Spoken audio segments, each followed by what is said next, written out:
अस्सलाम वालेकुम व्यूअर्स। उबलते दूध में बिस्किट डालें और कमाल देखिए। ना ही कोई ये हलवा है, ना ही कोई ये खीर है, लेकिन जो भी है यकीन करें आपके घर वाले मज़े ले लेकर खाएंगे। स्टेप बाय स्टेप एक एक चीज़ बताऊंगी, तो चलें शुरू करते हैं। ये मैंने 3 पैकेट बिस्किट के लिए हैं।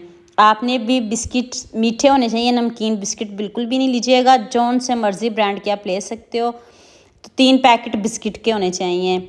इधर आपने आधा किलो दूध लेना है। दूध पानी वाला हो, जौन सा मर्जी हो, आपने आधा किलो दूध लेना है। उसमें 1 ड्रॉप्स वनीला एसेंस का डाल दें। 3 चम्मच चीनी, से ज़्यादा चीनी नहीं डालिएगा। अगर आपके पास वनीला एसेंस नहीं है तो आप इसकी जगह इलायची पाउडर भी डाल सकते हो। अब चीनी को बहुत अच्छे से मिक्स कर लें। दूध पकना शुरू हो जाए तब हम इसमें बिस्किट डालेंगे। जब बिस्किट डाल दें तो आँच को आपने कम कर लेना है, तो हल्की आंच पे इसको आप पकाएंगे। यहाँ मैं आपको याद दिला दूँ, अगर आपको मेरी रेसिपीज़ पसंद आ रही हैं तो जल्दी से मेरे फेसबुक पेज को भी फॉलो कर लो और साथ में मुझे यूट्यूब पे भी सब्सक्राइब कर दो। ये आपकी तरफ से प्यार होता है, मोहब्बत होती है, खुशी होती है कि आपको मेरी रेसिपीज़ पसंद आ रही हैं। इससे पहले भी मैंने आपके साथ बिस्किट की रेसिपी शेयर की थी, आपने मुझे बहुत ज़्यादा प्यार दिया था। इस रेसिपी में मुझे आप सबका बहुत ज़्यादा प्यार चाहिए। इधर बैटर आपको सूखा सूखा लग रहा होगा, इधर आप मिल्क पाउडर डालिएगा। मैंने 2 से 3 चम्मच मिल्क पाउडर के ऐड किए हैं। आप इसमें ज़्यादा मिल्क पाउडर भी ऐड कर सकते हो। तो आप मिल्क पाउडर को और बिस्किट को बहुत अच्छे से मिक्स कर लेते हैं। 2 इंग्रेडिएंट्स इतने मज़े की ये रेसिपी है ना। तो अब आपने इधर 1 से 2 चम्मच घी डालना है। देसी घी डाल लें, जौन सा मर्ज़ी डाल लें, ऑयल डाल लें, मक्खन है तो आप वो भी डाल सकते हो। इतनी यमी ये रेसिपी बनेगी ना। तो अब आपने दोबारा से इसको पकाना है तब तक जब तक ये बैटर फोल्ड होना शुरू ना हो जाए। अब मुझे जल्दी से ये भी बता दो, आप मुझे किन किन मुल्कों और किन किन शहरों से देख रहे हो।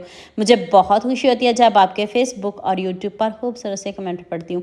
आप सबका खूबसूरत कमेंट करने का बहुत बहुत शुक्रिया। और आप सबके लिए भी दिल से दुआ है मेरी, आप भी हमेशा खुश रहिए और हमेशा मेरे साथ ऐसे ही जुड़े रहिए।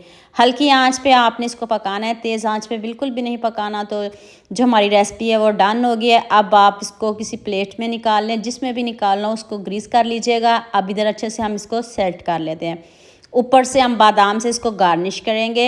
आपने बर्फ़ी तो बहुत खाई होगी, लेकिन अगर कोई दावत हो, कोई गेस्ट आ रहे हो, अगर आपको जल्दी हो तो आप 10 मिनट में ये मज़ेदार सा मीठा बनाएं। सभी आपसे पूछेंगे ये आपने बर्फ़ी बनाई कैसे है।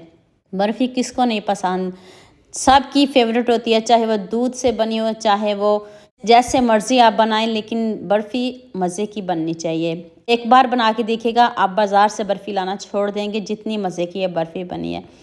तो अब मैं आपको कट करके दिखाती हूँ। आप इसको 1-2 घंटे के लिए काउंटर पे छोड़ दें। फ्रिज में रखोगे तो ये सख्त हो जाएगी, सॉफ्ट बिल्कुल भी नहीं बनेगी। अभी मैं आपको करीब से दिखाती हूँ कितनी यमी बनी है। दानेदार सी हमारी जो बर्फ़ी है ना वो रेडी हो गई है। और जितनी मज़े की ये रेसिपी है, आप सबका मुझे इस रेसिपी में बहुत ज़्यादा प्यार चाहिए, जितनी ज़बरदस्त आपको ये रेसिपी बताई है। तो आपने सबके साथ शेयर भी करनी है। आप सब्सक्राइब लाइक करने में बहुत कंजूसी करते हो। तो उम्मीद करती हूँ आज की वीडियो आपको लाज़मी पसंद आएगी। जल्दी से मेरे चैनल को सब्सक्राइब कर दो।